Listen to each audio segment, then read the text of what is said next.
N.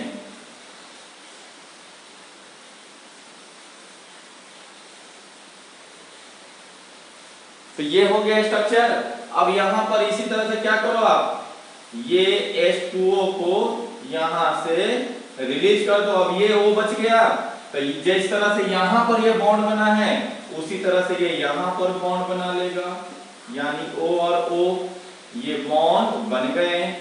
O और O का bond बन गया, हो गया। तो बॉन्ड बने तो फिर से ये पॉलीमराइजेशन अब आगे इसी तरह कर लेगा। तो this is the structure of chitin. ये है स्ट्रक्चर किसका बेटा, काइटिन का। यहां तक हो गई बात। अब चलिए, एक बच्चे का डाउट था कि जो एक्सपेरिमेंट से हम एनालिसिस कर रहे थे वो उनको क्लियर नहीं है। ओके, चलिए एक्सपेरिमेंट में हम लोग क्या किए थे। अगर एक्सपेरिमेंट 1 की अगर हम लोग बात करें तो एक्सपेरिमेंट 1 में हम लोग ए स्मॉल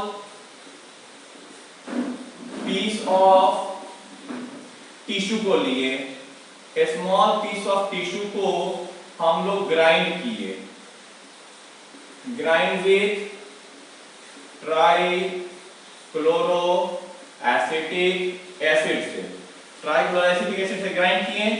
तो ये स्लरी मटेरियल, और ये जो स्लरी मटेरियल है इसको हम लोग क्या करेंगे, एक पॉट ले लेंगे और इस पॉट के ऊपर में एक हम लोग या तो चीज क्लॉथ या फिर कोई कॉटन का क्लॉथ लगा देंगे। ये कॉटन क्लॉथ बेटा या फिर ये चीज क्लॉथ को हम लगा देंगे।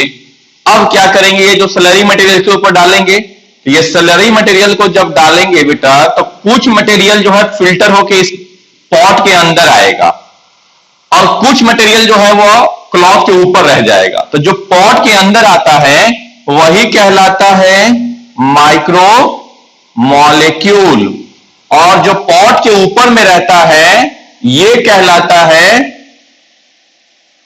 Macro molecule. माइक्रो मॉलिक्यूल है, मैक्रो मॉलिक्यूल, ये दो अलग अलग मॉलिक्यूल बने। तो माइक्रो मॉलिक्यूल क्या है बेटा, micro molecule acid soluble pool में आता है, जबकि macro molecule acid in soluble pool है। एसिड इन सॉल्यूबल है और एसिड सॉल्यूबल क्यों, क्योंकि हम लोग किसके साथ ग्राइंड किए थे, एसिड के साथ। इसमें क्या लगा हुआ है, एसिड, ट्राइक्लोरोएसिटिक एसिड।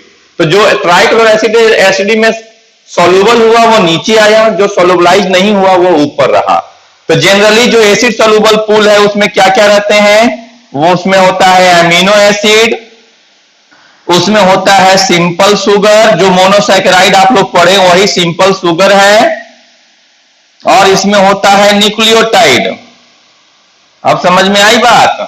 और इसमें क्या क्या होता है, तो इसमें होता है प्रोटीन, इसमें होगा पॉलीसैकेराइड, और इसमें होगा न्यूक्लिक एसिड,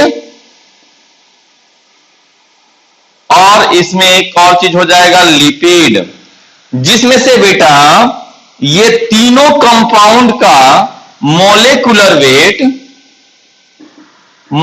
वेट कितना, लगभग 10,000 से ऊपर, जबकि लिपिड का मोलेकुलर वेट 800 डाल्टन तक, और ये 10,000 या 10,000 से ऊपर के डाल्टन में होता है, और इसका 800 या 800 से कम डाल्टन का होता है।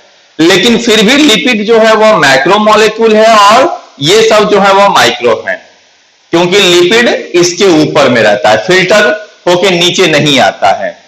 यहां तक की बात क्लियर हो गई, तो डाउट यहां तक क्लियर हुआ। अब इससे बाकी अगर और भी कोई डाउट है आप कभी भी सेंड कर सकते हो, व्हाट्सएप कर सकते हो, या फिर कॉल करके पूछ सकते हो। और डाउट जैसे भी आपका बने वो सारे डाउट को एक पेज पे लिख कर लो और तब उसको सेंड। ठीक है, आपको याद रहेगा। Okay, thank you.